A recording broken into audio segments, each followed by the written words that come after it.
सत्संग से सोधी आवे, नहीं जीव 84 में जावे। सत्संग से सोधी आवे, नहीं जीव 84 में जावे। अब मेटो द्वेष और राग, हो राग या उम्र बतेरी जाली। अब मेटो द्वेष और राग, हो राग या उम्र बतेरी जाली। परम पिता परमात्मा पूर्ण ब्रह्म सर्व सृष्टि रचनहार कबीर देव कबीर परमेश्वर की असीम कृपा से आप जी ये सत्संग सुनने के लिए उपस्थित हुए। पुण्य भाग हैं उन प्राणियों के जिनको मानव शरीर प्राप्त है। उससे भी अधिक पुण्य उन पुण्यात्माओं के हैं जिनको सत्संग सुनने का सु अवसर प्राप्त होता है। परमात्मा कौन है, परमात्मा कैसे हैं, परमात्मा को कैसे पाया जाता है, परमात्मा के पाने के लिए प्रत्येक मानव प्रयत्नशील है। वह परमात्मा कैसा है, उसके अंदर ऐसी क्या विशेषता है जिसकी हम खोज कर रहे हैं। परमात्मा के अंदर ऐसी क्या विशेषता है, क्या खासियत है जिसको खोजने के लिए हमने बहुत सारे तरीके भी अपनाए हैं। अधिकतर व्यक्ति तो संसारिक सुविधाओं को बटोरने में ही सारा जीवन लगे रहते हैं, उन्हीं को उत्तम मानकर चिपके हैं। और कुछ एक पुण्यात्माओं ने राज तक को त्याग दिया। राजा को सर्व भौतिक सुविधाएं उपलब्ध होती हैं और उसने वो सब त्याग दी और फिर परमात्मा के पाने के लिए कठिन प्रयत्न किए, परिश्रम किए, साधनाएं की, रूखा सूखा भोजन खा करके परमात्मा के पाने के लिए वो प्रयत्नशील रहे। एक समय एक सिमली नाम की लड़की थी और वो किसी गुरु से उपदेशी थी, आस्था भगवान में गणी थी। और प्रारंभ से ही ये ऐसा रहा है कि जगत और भक्त का आपस में मतभेद बना रहा और जिस कारण से भक्तों को बहुत कठिन यातनाएं सहन करनी पड़ी। संसार की रीतियां, सांसारिक जो परंपराएं हैं वो यहाँ इस काल के जाल में रहने के लिए व्यवस्थित है, एक व्यवस्था है। और जो लोग परमात्मा से परिचित नहीं है वो इसी में, इन्हीं में व्यवस्थित है। उस लड़की की बहुत आस्था थी। नगर के बाहर एक साधु का आश्रम था। वो लड़की उस महात्मा को आहार करा के आती थी, उनकी सेवा भी करती थी और शाम के समय अपने घर आ जाती थी। कुल के लोगों ने, परिजनों ने बहुत कुछ प्रतिबंध लगाए लेकिन लड़की नहीं मानी। उस सिमली का एक भाई था,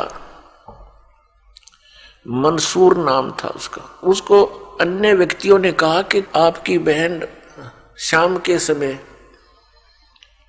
और गैर टाइम को वक्त जाती है संत के आश्रम में। देख ले भाई, इज्जत का सवाल है और पूरे नगर में चर्चा चलती है अपनी बहन को बनाकर। अब मंसूर ने सोचा भी पहले ये देख तो लूं वास्तव में वहां उस आश्रम में ऐसा क्या है। इस दृष्टिकोण से जब उसकी बहन शाम के समय प्रतिदिन जाती थी साधु का भोजन लेकर,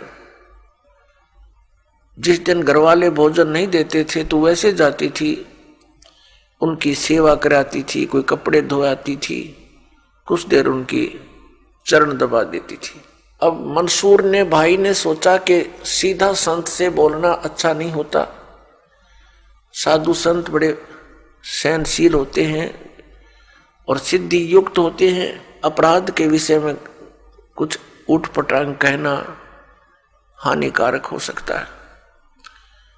उसने क्या किया कि आश्रम के बाहर खड़ा हो गया और जैसी भी कच्ची पक्की कोई द्वार थी उसके अंदर कोई सुराख था, उस सुराख से वो देखने लगा। छोटा सा आश्रम था, को 100 गज का होगा, गणित करना 150 गज का, और उसमें एक झोंपड़ी डली हुई थी। संत जी बाहर बैठे थे, गर्मियों के दिन थे, चंद्रमा की रोशनी थी। तो उसने देखा कि लड़की ने जाके भोजन कराया महात्मा को, फिर बर्तन साफ किए, 1-2 कपड़ा धोआ, फिर महाराज जी के चरणों को दबाने लगी, सेवा करने लगी। तो क्या हुआ कि ऐसे उस महात्मा ने हाथ किया, आकाश से एक अमृत का प्याला आया, संत ने पिया, आधा उस बेटी को दिया। संत ने कहा कि बेटी इसमें से थोड़ा सा, एक नालायक व्यक्ति खड़ा है, उसके भी मार देख छींट, इस सुराख के अंदर से जा और उसके भी लगा दे, थोड़ी सी कल्याण हो जा। एक नालायक व्यक्ति खड़ा है। अब उसने जाकर के, लड़की ने आदेश पालन करना था, उस सुराख में से ऐसे कर दिया। उसने देखा कौन है कैसे, तो उसके भी जीभ पर वो थोड़ा सा अमृत की छींट लगी। एकदम उसके हृदय में एक विशेष प्रेरणा हुई कि मैं बहुत पापी हूं, मैं नीच हूं, और ऐसे पाक साफ महापुरुष के विषय में मेरे मन में दोष आया। रोता हुआ आश्रम के अंदर प्रवेश हुआ और कहा, महाराज मुझ पापी का भी उद्धार हो सकता है। मैंने आपके बारे में बहुत गलत सोचा। उस संत ने कहा, बेटा जब तक बोध नहीं होता, ज्ञान नहीं होता, तब तक प्राणी के ऐसे अपराध अक्षमा करने योग्य होते हैं। और बेटा कोई जानबूझ कर करोगे, दीक्षा उपदेश लेने के बाद आपके मन में ऐसा संत के गुरु के प्रति दोष आता है, तो फिर आप पाप के भागी भारी बन जाओगे। काफी देर सत्संग सुनाया। प्रतिदिन वो भक्त अपनी बहन के साथ दिल्ली आने लग गया। खूब सत्संग सुना, दोनों बहन भाई मिलकर सेवा करते थे। फिर क्या हुआ कि उसके हृदय में एक ऐसी प्रेरणा हुई, अनल हक। उस संत ने उसको एक मंत्र दे दिया, अनल हक, कि इसका जाप किया कर। अपने आत्माओं, पिछले पुण्यकर्मी प्राणी ही परमात्मा की खोज में लगते हैं, उनको ही इतना शीघ्र इन बातों का असर होता है, संत के वचनों का। तो महान पुण्यात्माओं में से एक था मंसूर, और संत की कृपा से उसके पिछले पुण्य शटार्ट हो जाते हैं, उदय हो जाते हैं, और वो प्रेरित होकर के वो भक्ति प्रारंभ कर देता है। जैसे एक फॉर एग्जाम्पल, जैसे कोई कटोरी में घी डाल रखा है, उसमें एक ज्योति भी रखी है, और वो ज्योति जला रखी थी, बुझ गई, घी भी है उसके अंदर, बनी बनाई बातें भी उपलब्ध है। एक सीख लगाने की आवश्यकता है, वो जग जाएगी। तो जितने भी पुण्यकर्मी प्राणी हैं, जो भी साधु संत महापुरुषों के प्रवचन सुनते हैं, किसी भी संत के, चाहे उसने भक्ति मार्ग का कति ज्ञान नहीं, लेकिन भगवान की महिमा तो वो भी सुना ही देते हैं। तो उससे क्या होता है कि वह जोत जग जाती है। अब वह जोत तक जगगी जब तक पूर्व जन्म का उसके अंदर घी है यानी पुण्य है, तो वो जगेगी, प्रेरणा बनी रहेगी भगवान के पाने की। यदि आगे उसमें विधि घी उसके पास नहीं है डालने के लिए, तो वो ज्योति भी जल जाएगी और घी भी समाप्त हो जाएगा और सारा कटोरा व कटोरी काली हो जाएगी। तो पुण्यात्मा, उस अनल हक मंत्र के गुरु जी ने दे दिया जो मंत्र देना था उसको। अनल हक का अर्थ होता है अहम ब्रह्मास्मि, मैं ही ब्रह्म हूं, मैं ही परमात्मा हूं, अनल हक। हालांकि ये कोई मंत्र वंत्र नहीं था, लेकिन उस मंसूर के अंदर वो पूर्व जन्म का घी और ज्योति रह रही थी, वह जगगी। अब उस मंत्र से भविष्य में तो कोई लाभ उसको होना नहीं था, क्योंकि वो चार्जर ठीक नहीं था। पूर्व जन्म की बैटरी से उसमें इतना प्रभाव था, इतने पुण्यों से, कि उसने अनल हक कहना शुरू कर दिया कि मैं ही परमात्मा हूं। अब भोली आत्माओं पुण्यात्माओं को जैसा भी गुरु ज्ञान देता है वो तो दृढ़ होते हैं। गुरु जी ने 2 दूना 6 कह दिया तो वो 6 ही बोलते रहेंगे। घर वाला कहेगा, कोई उसको बताना चाहेगा, वो नहीं मानेगा, कहता नहीं मेरे गुरु जी ने ऐसे ही बोला। तो अबोध बच्चे ऐसे ही होते हैं। इस बात का ज्ञान पूरे मुसलमान धर्म में हुआ, क्योंकि वो मुसलमान धर्म से संबंधित था।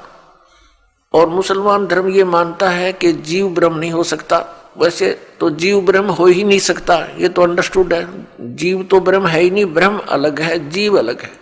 ब्रह्म मीन भगवान, जो जीव का भी उत्पत्ति करता है। लेकिन मुसलमान धर्म ये मानते हैं कि पृथ्वी पर परमात्मा नहीं आ सकता। वह तो 7वें आसमान में रहता है, 7वें स्वर्ग में।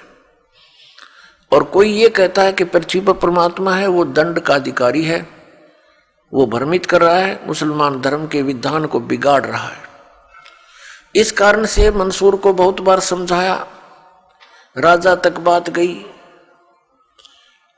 बहुत कुछ कहा, लेकिन नहीं माना, अनल हक करता रहा। उसको कहा कि तू ऐसा मत बोल। अब साधु को तो कोई बोल नहीं सका था कि वो क्या मंत्र दे रहा है, लेकिन पब्लिक के अंदर जब बात आ जाती है तो वो अपना पूरा जोर शोर से विरोध करते हैं।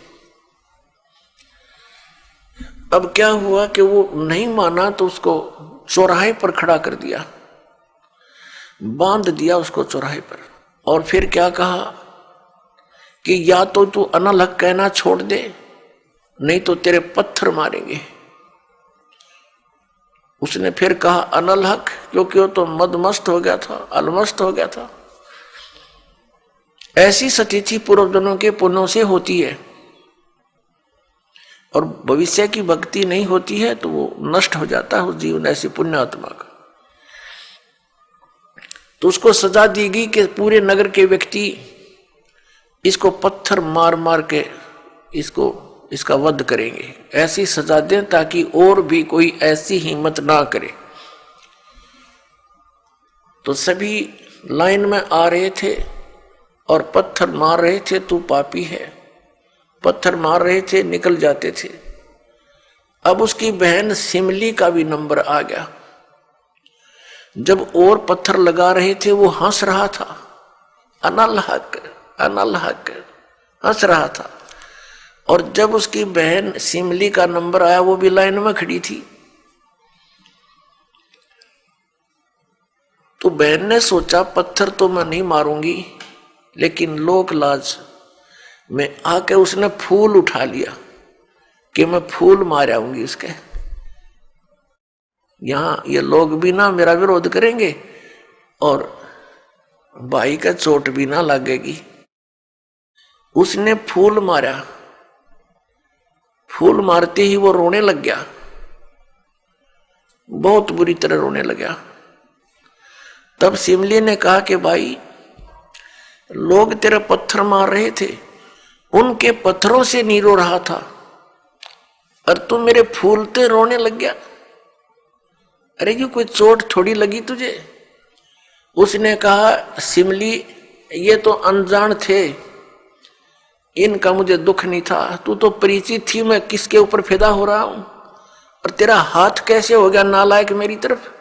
तूने भगवान की तरफ हाथ कर दिया, मैं भगवान के लिए डिवोटेड हूं, और तूने क्या समझा फिर ज्ञान को? न्यू रो रहा हूं, तेरा जीवन बर्बाद हो गया, तूने ज्ञान समझा नहीं बहन, तेरे फूल का मुझे इसलिए दर्द हुआ, तू तो परिचित थी इस बात में। उसके बाद नहीं मरा वो पत्थरों से, कहने लगे या तो कहना छोड़ दे अनल हक, नहीं तेरा हाथ काटेंगे। उसने कहा अनल हक, हाथ काट दिया। फिर कहा दूसरा हाथ काटेंगे या बंद कर दे, अनल हक। तेरी गर्दन काटेंगे, बंद कर दे, अनल हक, काट दिया। अब उसको गाड़ा नहीं, मुसलमान धर्म में नीचे दफनाते हैं जमीन में, उसको सवा कर दिया काफिर समझकर कि काफिर जलाए जाते हैं, उनकी सोच है। और उस राख को जल में फेंक दिया कि इसका नामो निशान मिट जाए दरिया में।